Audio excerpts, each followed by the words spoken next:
Hello everyone, today we are going to learn basic CorelCAD tutorial how to draw arch. For example, I will create lines with length 10, okay, into here again, 10 point, and then to the top here.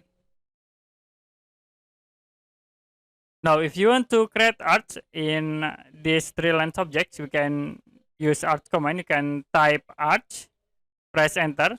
I will click from this point, middle point, move again into middle point, and then click at this point. So it will be automatically create arch. If you want to fill arch in the top here, you can tap arch again.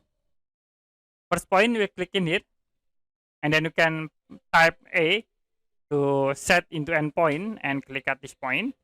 Now we set radius, you can tap R, press enter. I will set radius into 5 and press enter.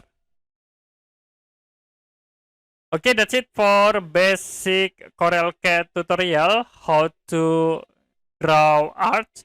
And if you have any question about this tutorial, you can comment below this video.